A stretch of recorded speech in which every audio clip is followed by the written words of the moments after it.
I cannot wait to work on this video, man. Ooh.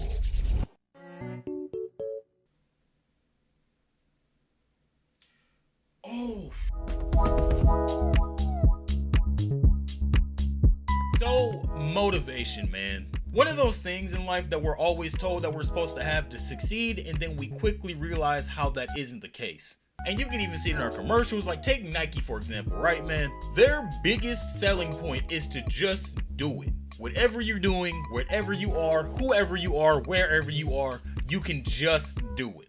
And this really just stems from an entire situation of thinking that the minute you can get up and think, you can just do whatever you want, right? But what I have learned is that you can't just do it sometimes. And the reason why we can't just do it is for a lot of different societal factors. And once again, I'm gonna show you why I deserve this fucking degree. And I know I'm gonna have people respond in the comments saying, oh, you can just work at Starbucks or McDonald's, there's jobs everywhere. But let's be honest, who really wants to work at McDonald's or Starbucks? Nobody. And the only two reasons why somebody would work at a McDonald's or a Starbucks is one, it's a temporary job and you just need quick money, or two, you're trying to climb the corporate ladder. Nobody wants to flip burgers and make coffee for the rest of their life. Like, what are we talking about? Stop. And going on to my actual point here, think about this. How can someone truly invest their time into their passions if they cannot make the money to sustain the basic needs? Like, oh, you want to be the best basketball player, but you don't have the access to the AAUs, you don't have the personal training, you have no money besides the will to learn in YouTube, which, you know, in some people can be enough. But for the overwhelming majority of people who succeed, they have that roadblock of money or just connection set there. And I'm not sitting there saying that, oh, if you're poor, you just can't do anything. That's just wrong. But do you think money and knowing the right people in these places are beneficial to you somehow? Like, no, stop. It is. It is definitely beneficial. I'm gonna give you a little personal story. So in college, I ran track. I was decent at it, but I was hurt a lot. We're not gonna get into that. But one of the things I quickly realized is that I went to a D3 school. That's not to say that there's not good D3 talent, because trust me, brother, I know D3 athletes that will dog D1 athletes. But looking at it, unless you're at a Mount Union or something like that, there's not a lot of opportunity for you to go to that next level. Now, some do, some definitely do. They have the network, connections, and just the drive to get there sometimes. But overall, your time to get the exposure as opposed to a D1 athlete is much more difficult. No matter how hard you really worked as a D3 athlete sometimes, you were just handicapped by simple exposure. For me, track, the Diamond Leagues is like that professional thing. Do you think the Diamond Leagues or Adidas or Nike were gonna sponsor me at a D3 school no matter how good I did? The best I'm about to get is a plaque in what, an Instagram post for 2 weeks? And that's just one small part of this. No matter how motivated I was, that did not increase my chances. I hit a ceiling there. And a lot of other people also hit that ceiling, and it has nothing to do with their actual drive or determination. And one of my biggest takes in this entire thing, motivation is a fleeting emotion such as happiness, sadness, joy, or anger. Take this for example. Say your room is dirty, like absolutely trashed, it looked like a goddamn wasteland in there. You are motivated to get up and clean it. And once you already are cleaning it, that motivation is gone. You've already done the task. I use motivation to enhance my passion rather than have it be the catalyst of what I want to start. And to offer a metaphor, you should not look at motivation as the gas to fuel the car, but as the nitrous that makes you go above 100 miles an hour. Because when you think about it like that, knowing that motivation is going to be fleeting anyway, you would rather it boost your discipline than to be the reason why it started in the first place. Because motivation is such a fleeting thing, what are you actually going to do to maintain your process and your passion?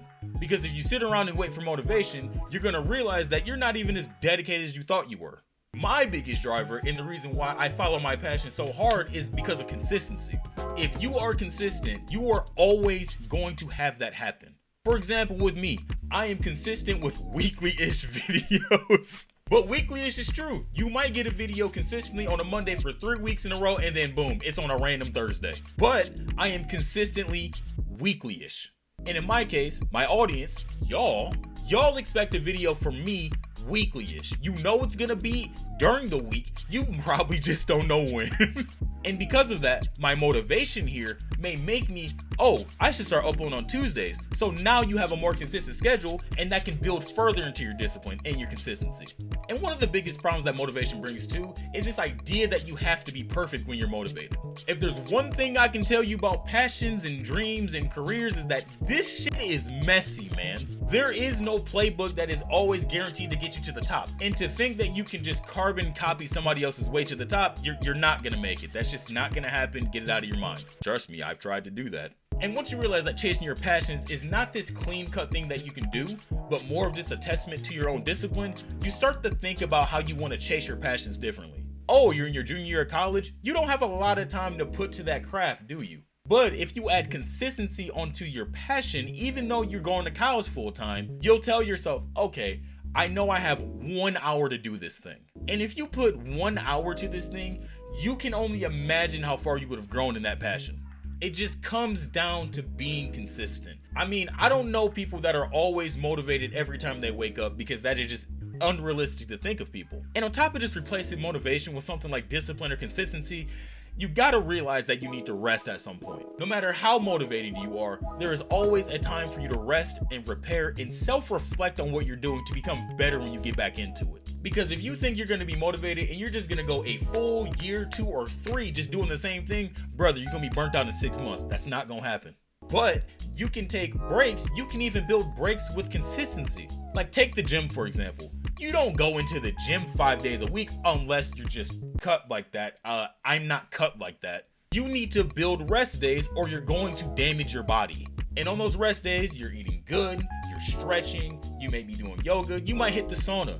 That is all making you better on your rest day. So when you go back to the gym, you come back better, stronger, and motivated. And that all happened because you took the time to sit back and not do your passion every time. If you know you're supposed to be doing something and you skip out that one day, the option isn't to excuse that.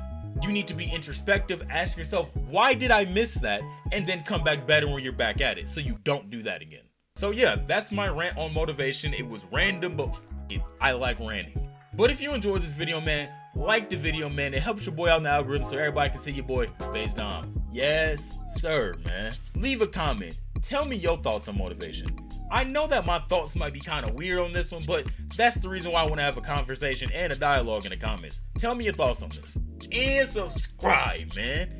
800 subscribers in the books, and I cannot be more thankful for all of y'all. I've been getting nothing but great comments and great interaction, so thank y'all so much for this. I love this. Keep it coming. Hey, that band land right there.